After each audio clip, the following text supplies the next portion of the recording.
Morning friends. आज की मेरी ये वीडियो स्पेशली पेरेंट्स को लेकर है।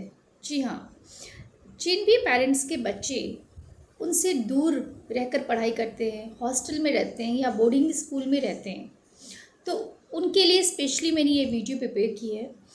आप हमेशा अपने बच्चों के टच में ज़रूर रहिए। अभी आपने रिसेंटली एक न्यूज़ सुनी होगी, जो कोटा की न्यूज़ बहुत ज़्यादा अधिक वायरल हुई।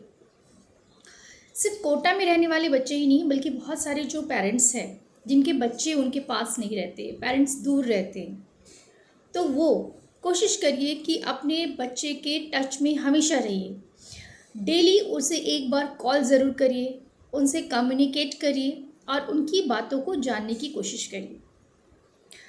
जब बच्चा अपने माता पिता से बात करता है तो कोई भी टेंशन हो या कोई भी प्रॉब्लम हो, बच्चा टोटली रिलैक्स हो जाता है।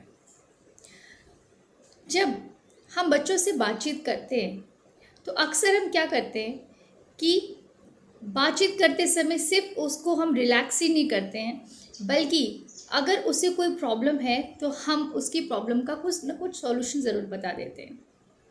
अगर हम बच्चों के टच में नहीं रहेंगे तो कई बार प्रॉब्लम ये होती है कि बच्चा अक्सर हमारे पेरेंट्स के पास ही रहता है, जिसके कारण अब हम सडनली जब उसे अपने से दूर भेजते हैं हॉस्टल या बोर्डिंग स्कूल में, तो जब सडनली ये चेंजेस आता है उसके सराउंडिंग में, क्योंकि अक्सर हमने बचपन से उसे अपने पास ही रखा होता है, हमारी प्रोटेक्शन में रहता है बच्चा, लेकिन जब वो पेरेंट्स से थोड़ा भी दूर जाता है तो सेटल करने में, एडजस्ट करने में उसे थोड़ा वक्त लगता है। तो जब तक बच्चा एक नए माहौल में, एक नए एनवायरनमेंट में एडजस्ट करे, पेरेंट्स को चाहिए कि डेली उसे कम्युनिकेट करते रहे, उसके थोड़े थोड़े जो प्रॉब्लम आ रहे हैं उसको शॉर्ट आउट करते रहे।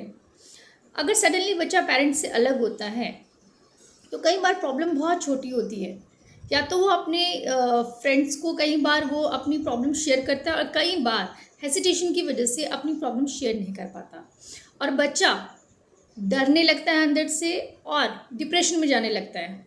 लेकिन अगर आप यानी कि पेरेंट्स अपने बच्चे से कम्युनिकेट करते रहे तो वो अपनी हर बात अपने पेरेंट्स को जब शेयर करेगा तो आप उसकी छोटी छोटी प्रॉब्लम को शॉर्ट आउट कर देंगे और बच्चा इस छोटी प्रॉब्लम को, जो कि बड़ा समझ रहा था, वो समझने की भूल नहीं करेगा।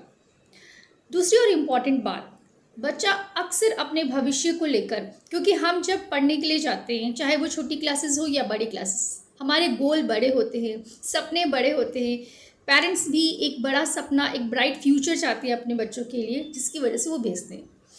ठीक है, बच्चा भी अपने उस सपनों को पूरा करने के लिए वहाँ जाता है, तो उसके पास बहुत सारे नए नए सपनों के साथ जब वो वहाँ पहुँचता है तो बहुत सारी मेहनत भी उन्हें करनी पड़ती है।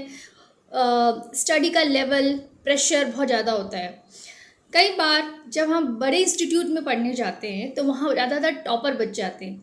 अक्सर क्या होता है कि जब हम छोटे स्कूल में पढ़ते हैं वहाँ पे बहुत अच्छे मार्क्स हम गेन कर लेते हैं, लेकिन जब हम बड़े इंस्टीट्यूट में जाते हैं तो वहाँ ज़्यादातर बच्चे जो टॉप क्लास के होते हैं वही होते हैं। जब उनसे हमारा कंपटीशन होता है तो हमें लगता है कि नहीं यार, हम बहुत, हमारे मार्क्स जब कम आने लगते हैं तो कई बार हम दुखी हो जाते हैं।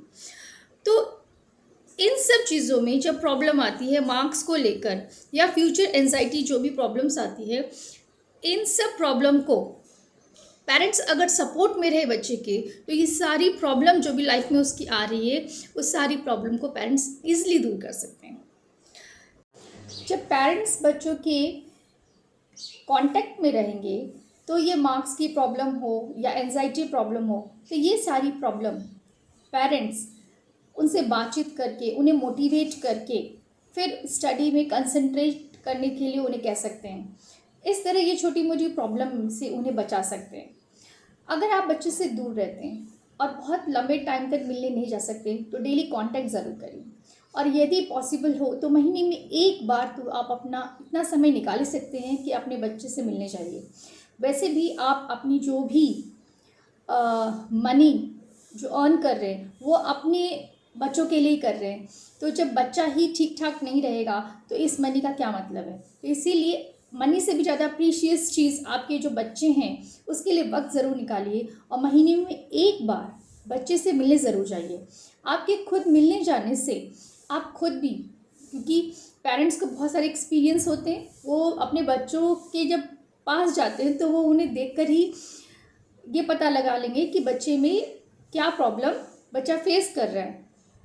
एक्चुअली जब हम फ़ोन पे बातें करते हैं तो बच्चे कई बार चीज़ें हाइड करते हैं, अपनी प्रॉब्लम को छुपाते हैं, लेकिन जब आप बच्चों के सामने जाएंगे तो वो चीज़ें आपके सामने रहेगी, आपको सारी बातें फिर ऑटोमेटिकली पता चलेगी। दूसरी बात कि उसका फ्रेंड सर्कल कैसा है, उसकी लाइफ में कोई और प्रॉब्लम तो नहीं है, उसका स्टडी कैसा है, उसके टीचर से मिल सकते हैं आप, ये सारी चीज़ों की जानकारी आप ले सकते हैं।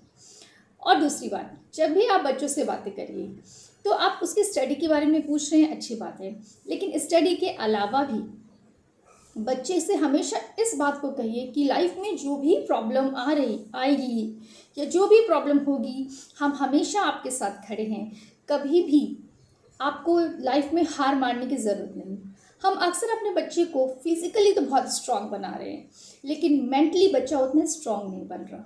तो बच्चे को सिर्फ फिजिकली स्ट्रांग बनाने की ज़रूरत नहीं है, मेंटली भी स्ट्रांग बनाने की ज़रूरत है। याद रखिए, मार्क्स हमारे बच्चों की काबिलियत को आइडेंटिफाई नहीं कर सकता। कौन सा बच्चा कितना सक्सेसफुल होगा ये सिर्फ मार्क्स नहीं बता सकता। हमेशा याद रखिए, जब बच्चों से आप बातें करते हो तो एक ऑप्शन रेडी करिए, उन्हें बताइए कि ठीक है, आप पूरी मेहनत करो, अपने पूरे कंसंट्रेशन के साथ स्टडी करो, अपना 100% दो अपने गोल को अचीव करने में। लेकिन फिर भी यदि वो चीज़ नहीं होती है तो उसका सेकंड ऑप्शन भी ज़रूर रेडी रखिए। ये नहीं कि हमारा यही एग्ज़ाम हमारा गोल है, हमारी पूरी ज़िंदगी है, लाइफ यहीं ख़त्म हो जाती है, ऐसा बिल्कुल नहीं है। हमारे पास बहुत सारे ऑप्शन हैं, बहुत सारे चॉइसेस है। हम लाइफ में अगर एक चीज़ में सक्सेस नहीं हुए, इसका मतलब ये नहीं दूसरे में हम सक्सेस हो सकते हैं। ये सारी चीज़ें अपने बच्चों से कम्युनिकेट करिए कि आपकी लाइफ में और आपके बच्चे की लाइफ में सिर्फ सपने और ड्रीम ही इम्पॉर्टेंट नहीं है, उस ड्रीम से ज़्यादा इम्पॉर्टेंट आपके बच्चे हैं। जब इन सारी चीज़ों को आप पूरी तरह से अपने बच्चे से कम्युनिकेट करके अपने मन की बात उसके सामने रखेंगे तो बच्चा कभी भी घबराएगा नहीं, किसी भी सिचुएशन में को बहुत इजीली हैंडल कर पाएगा और यकीन मानिए पूरे कंसंट्रेशन के साथ अपनी स्टडी को करेगा। एक प्रेशर नहीं रहेगा उसके ऊपर कि अगर मैं ये नहीं कर पाया तो मेरे पेरेंट्स क्या सोचेंगे, फिर मेरा फ्यूचर क्या होगा। क्योंकि बहुत सारे पेरेंट्स ऐसे हैं जिन्होंने बहुत मुश्किल से अपना सारा जो भी इन्वेस्टमेंट होता है वो अपने बच्चों के फ्यूचर में, एजुकेशन में लगा देते हैं। तो बच्चा इस चीज़ से भी बहुत डरता है। ये सारे प्रेशर जो बच्चे के ऊपर बन रहे हैं, अगर पेरेंट्स बच्चों से अपने मन की हर बात शेयर करके रखेंगे तो इससे बच्चे को काफ़ी ज़्यादा रिलैक्स होगा। और एक और बात मैं हमेशा कहना चाहूँगी कि अपने बच्चे को संभालने की जिम्मेदारी आपकी भी है। ऐसा नहीं कि आपने इंस्टीट्यूट को वहाँ किसी भी इंस्टीट्यूट वालों की जिम्मेदारी है, आपकी खुद की भी पर्सनल जिम्मेदारी है, क्योंकि आपके लिए आपका बच्चा अनमोल है, उससे बढ़कर तो कोई भी चीज़ नहीं। तो प्लीज़ अपने बच्चे के टच में रहिए, उसके ब्राइट फ्यूचर के लिए हमेशा उसके साथ खड़े रहिए। Thank you very much.